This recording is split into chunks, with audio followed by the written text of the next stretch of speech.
¿Qué tal, estimados amigos? Les habla el agente Claudio.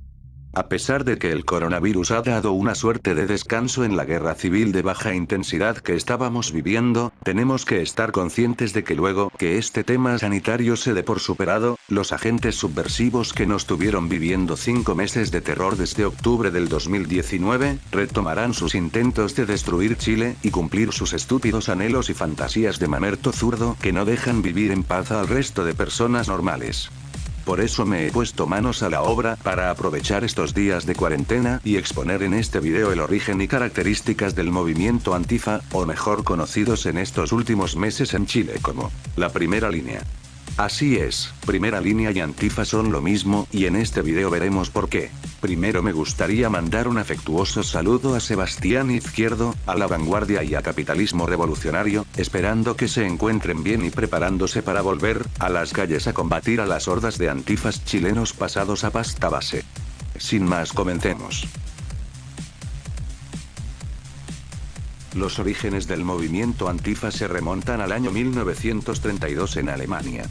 La típica bandera que siempre vemos de Antifa toma su diseño de estas primeras manifestaciones del grupo Antifa en los años 30 previo al ascenso de Hitler al poder en Alemania.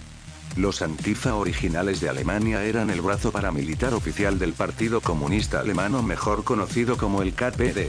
A fines de la década de 1920 y principios de la década de 1930 se produjeron tensiones crecientes principalmente entre tres grupos amplios: el Partido Comunista de Alemania, KPD, de un lado, el Partido Nazi del otro y una coalición de partidos gobernantes, principalmente socialdemócratas y liberales, del otro lado. Berlín en particular fue el lugar de enfrentamientos regulares y a menudo muy violentos. Tanto los comunistas como los nazis buscaron explícitamente derrocar la democracia liberal de la República de Weimar, mientras que los socialdemócratas y liberales defendieron firmemente la República y su constitución.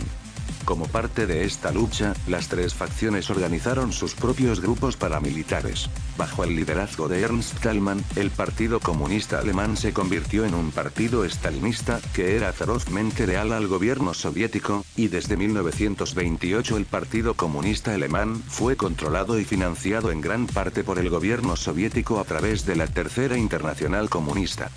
Durante esta época el Partido Comunista Alemán usaba y promovía la teoría social de fascismo creada por Stalin. Esta teoría postula que los partidos socialdemócratas, progresistas y posturas de izquierdas más ligadas al centro o moderadas serían en verdad socialfascistas en vez de socialdemócratas, ya que todas estas posturas estaban de acuerdo con un modelo económico corporativista y que su existencia no era más que otra forma de fascismo que se interponía en la vía hacia la realización de una dictadura del proletariado. Debido a esto, durante los años 20 era muy común que los comunistas llamaran a la gente de posturas de centro o socialdemócratas como fascistas como epíteto y no dirigieran tanto esos insultos a los nazis alemanes, ya que, incluso en cierto momento los comunistas alemanes llegaron a considerar a los militantes del Partido Nacional Socialista como compañeros trabajadores en la lucha. El Partido Comunista Alemán vio al Partido Nazi de manera ambigua a principios de la década de 1930. Por un lado, el Partido Comunista Alemán consideró que el Partido Nazi era uno de los partidos más fascistas, aunque los consideraban un mal menor comparados con los socialdemócratas. El KPD a veces cooperó con los nazis para atacar a los socialdemócratas. En 1931, el Partido Comunista Alemán se había unido a los nazis, en un intento fallido de derrocar al gobierno socialdemócrata del Estado de Prusia mediante un referéndum. Esta táctica usada ya en los años 30 e inventada por Stalin de llamar fascista a cualquier postura que se oponga al marxismo más radical y duro es una costumbre que aún en nuestros días es usada por grupos políticos de ultraizquierda e incluso para insultar a miembros de partidos progresistas o de izquierda no tan radicales como ellos. En Chile ejemplos de este estilo de comunismo son el lunático de Eduardo Artés, o mejor conocido como el Supremo Líder Artés, líder del Partido Comunista Acción Proletaria, o el Forever Alone de Marcel Claude, o mejor conocido como Marcel Clown, que no dudarían en llamar fascistas a personas del PPD o del Partido Progresistas, ya que no son lo suficientemente proletarios y revolucionarios como ellos.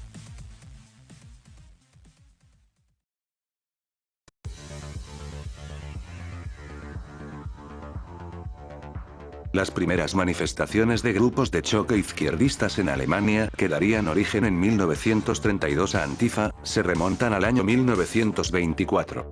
En aquel año se forma el primer grupo paramilitar y de propaganda callejera oficial del Partido Comunista Alemán, llamado la Liga de Luchadores de la Vanguardia Roja con sus siglas RFB.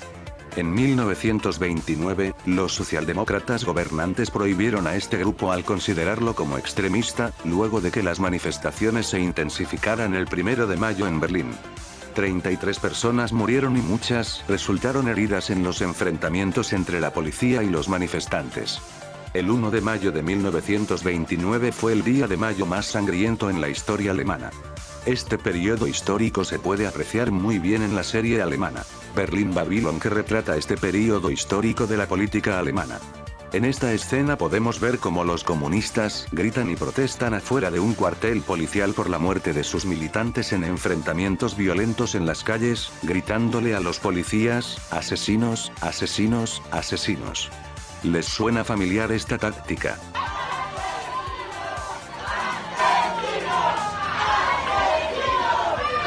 Bueno, sigamos. En 1930, el Partido Comunista Alemán estableció el sucesor de facto de este grupo de choque luego de ser prohibidos: la Alianza de Luchadores contra el Fascismo. También a finales de 1931, en las unidades locales de Autodefensa en Masa Roja, RMSS, fueron formadas por miembros de la Alianza de Luchadores contra el Fascismo como estructuras autónomas y poco organizadas bajo el liderazgo del Partido Comunista Alemán, pero fuera de la organización formal, como parte de la política del Frente Único del partido para trabajar con otros grupos de clase trabajadora para derrotar al fascismo tal como lo interpreta el partido. Estas primeras expresiones, que podríamos llamar proto-antifas previos a 1932, ya presentan características típicas que el grupo Antifa tiene hasta el día de hoy, tales como peleas violentas en las calles con las policías, desórdenes y el uso de narrativas victimistas, como en el caso del Mayo Sangriento, donde solo 33 comunistas murieron, pero los protestantes de izquierda alegaban y protestaban en la calle, diciendo que más de 200 militantes habían sido asesinados y que las autoridades fascistas debían pagar.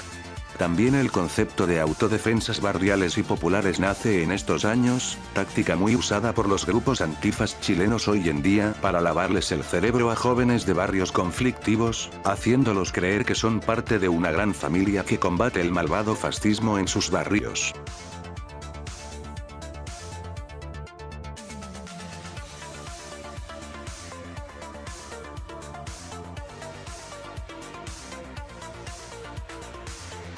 A finales del año 1931, los grupos ligados y simpatizantes del nazismo se unificaron en un grupo masivo de choque llamado el Frente de Habsburg, y los grupos ligados a partidos de gobierno como socialdemócratas y liberales también crearon su propio grupo de choque masivo llamado el Frente de Hierro, para hacerle frente a los nazis y a los comunistas en las calles de Alemania. Es como si hoy en día se formaran grupos de choque de la democracia cristiana aliada con Evópoli y el PPD para enfrentarse a los Antifa y a los neonazis de Santiago. Así de bizarro era el ambiente político en Alemania a principios de los años 30. Prosigamos. En respuesta a estos grandes grupos de choque, el Partido Comunista decidió juntar a todos los grupos proto-antifa nombrados anteriormente en un solo gran frente de choque, y así a principios de 1932 nace por primera vez Antifa. Con el clásico símbolo que usan hasta el día de hoy, que fue diseñado por la Asociación de Artistas Visuales Revolucionarios de Alemania, que eran los que producían los pósters y propaganda visual para el Partido Comunista Alemán desde el año 1928. Antifa se enfrentó muchas veces en las calles de forma muy violenta con los grupos de choque de Hitler en el año 1932, incluso en algunos hubieron tiroteos con víctimas resultantes, pero en el año 1933 Hitler asciende al poder y una de sus primeras políticas fue perseguir y prohibir a todos los grupos del Partido Comunista, especialmente a Antifa, para neutralizar su acción de violencia callejera política. Los Antifa originales fueron asesinados, tomados prisioneros o en su defecto forzados a vivir en la clandestinidad hasta el fin de la Segunda Guerra Mundial.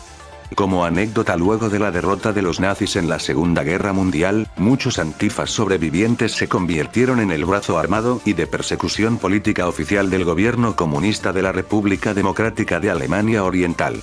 Muy parecido a lo que hicieron agentes del MIR y el Frente Patriótico en Chile en los años 90 post-Pinochet, haciendo uso de cargos públicos importantes o convirtiéndose en agentes del nuevo Servicio de Inteligencia Civil de Patricio Aylwin, el Consejo Coordinador de Seguridad Pública, más conocida por el nombre informal de la oficina.